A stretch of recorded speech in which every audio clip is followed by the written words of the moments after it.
Olá, hoje nós vamos falar sobre uma grande artista do modernismo brasileiro, da primeira fase do modernismo brasileiro. Nós vamos ver sobre Tarsila do Amaral. A Tarsila foi uma importante artista desse movimento. Junto com a Anita Malfatti, ela deu uma revolucionada no campo das artes, tanto com a Anita quanto com os outros componentes do grupo dos cinco. Deu uma revolucionada na pintura nessa primeira fase do modernismo brasileiro, que foi justamente a implantação de novas teorias, de novos formatos de arte aqui no Brasil. Ao lado dos escritores também Oswaldo de Andrade, Tarsila inaugurou um movimento que eles chamaram de antropofagia. Nós vamos ver mais sobre esse movimento à frente. A Tarsila nasceu numa cidade do interior de São Paulo chamada Capivari, e ela era filha de uma família muito abastada, de uma família que tinha posses. Elas foram herdeiros da fazenda do avô, que era chamado de O Milionário. O nome dele era José Estanislau do Amaral, e ele era conhecido como O Milionário. Então ele tinha muitas posses, ele era um fazendeiro muito rico. Aqui ao lado vocês podem ver a Tarsila, que ela é a mais alta, do lado de uma irmã suas.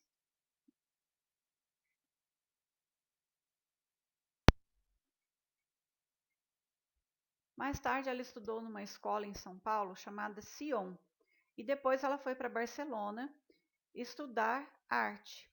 Lá nessa cidade, lá na Espanha, ela fez o seu primeiro quadro, que é o Sagrado Coração de Jesus. Ela pintou esse quadro em 1904, que é essa tela que vocês conseguem perceber aí. É uma réplica de uma tela europeia.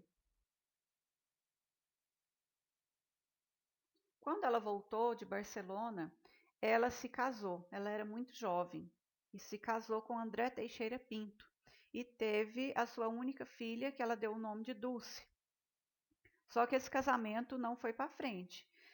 A Tarsila, era uma pessoa extremamente revolucionária, extremamente à frente do seu tempo, e o André Teixeira era muito conservador. Então os dois tiveram um choque cultural muito grande e acabou no divórcio. Então, em 1920, eles se divorciam e a Tarsila vai para Paris estudar numa academia de arte, de pintura, e escultura.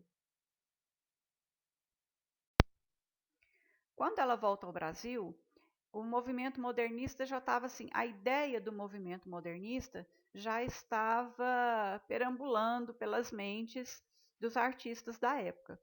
Então a Anita apresenta a Tarsila para os seus amigos e a introduz, nesse novo mundo.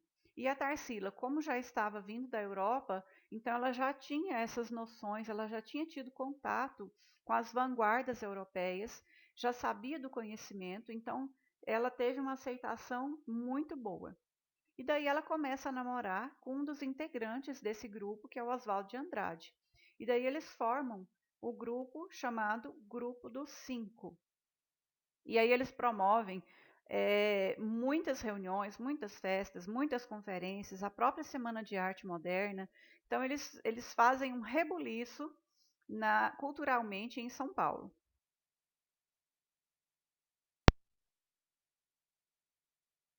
Essa aliança de artistas, visava mudar o cenário histórico e cultural artístico do país, bem como trazer à cultura brasileira as influências das vanguardas europeias. Porque na Europa o modernismo já estava assim bombando.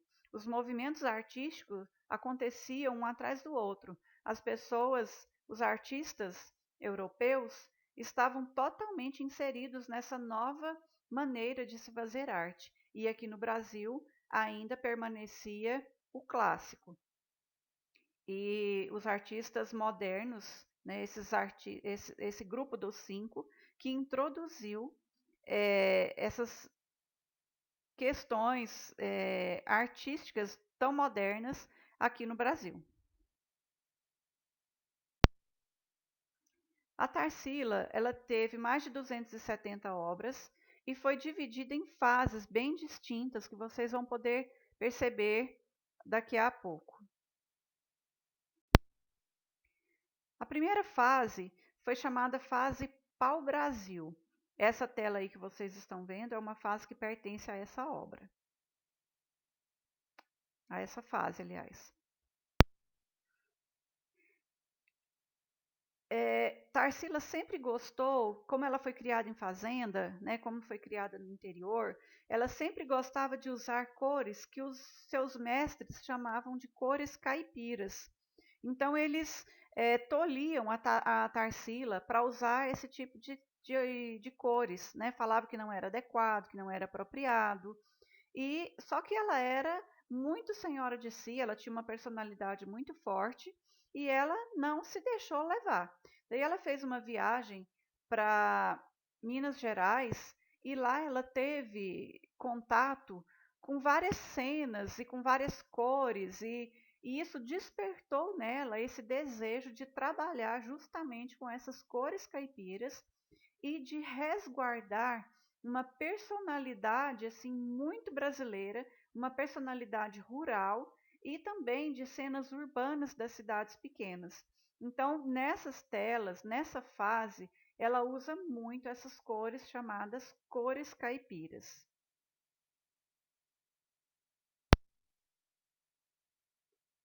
Essa tela de 1927, Religião Brasileira, a gente consegue perceber bem quais são essas cores. Né? Esse rosinha, né, bem claro, esse azul, está sempre presente nessa fase. Manacá, também de 1927, a gente consegue perceber que são as mesmas cores usadas, né, a mesma cartela de cores. O Mamoeiro, a Família. Essa tela é de 1924.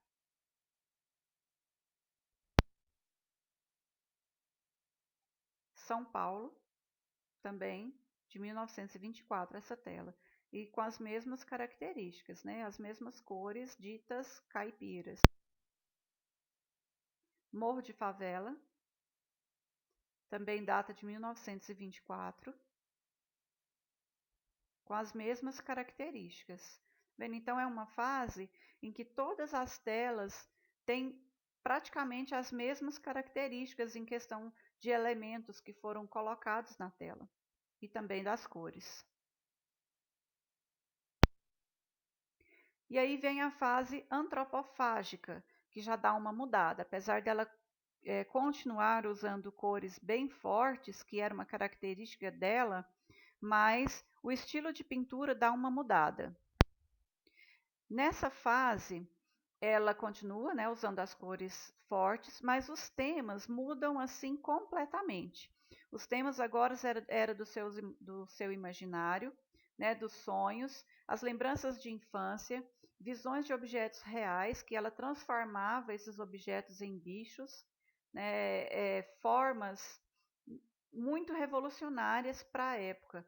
E com isso, ela firma-se completamente no campo da arte. E ela se torna, igual fala aí, ela se torna um gênio da arte. Nessa fase, ela usa padrões tanto do surrealismo quanto do cubismo. E é nessa fase que está a principal e mais conhecida obra da Tarsila, que é o Abaporu. Esse nome significa homem que come gente. E foi através dessa tela que foi pintada em 1928, e ela deu de presente para o seu marido de então, que era o Oswaldo de Andrade, que deu origem à criação do movimento antropofágico, né, que seria essa questão associada ao nome, que é de origem tupi-guarani, homem que come gente. Então, esse movimento, o objetivo desse movimento era, tipo assim, aqui fala deglutição da cultura estrangeira. Então, era absorver a cultura estrangeira e transformar essa cultura estrangeira, dando uma cara brasileira a essa cultura. Então, nessa fase aqui, existem várias telas da Tarsila que são bastante conhecidas. A maior delas é o Abapuru, com certeza.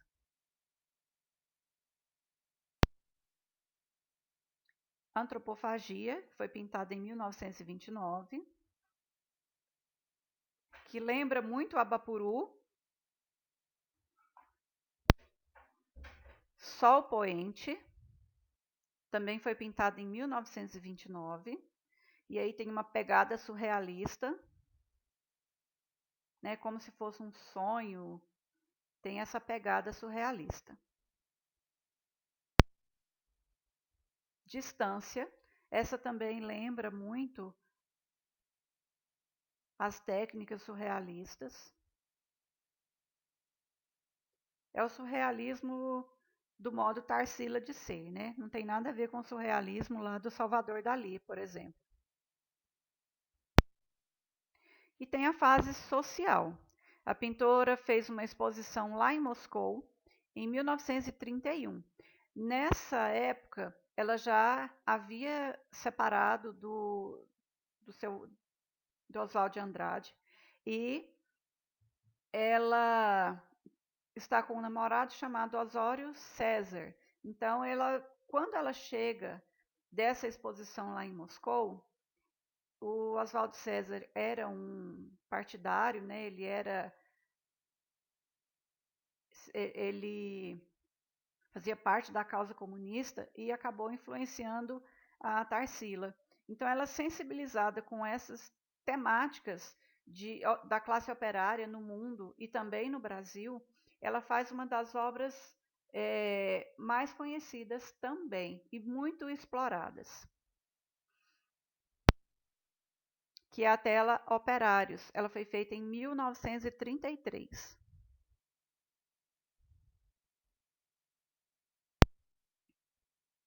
Nessa mesma fase, ela faz uma outra tela chamada Segunda Classe, também em 1933. E as cores, né, caipiras permanecem.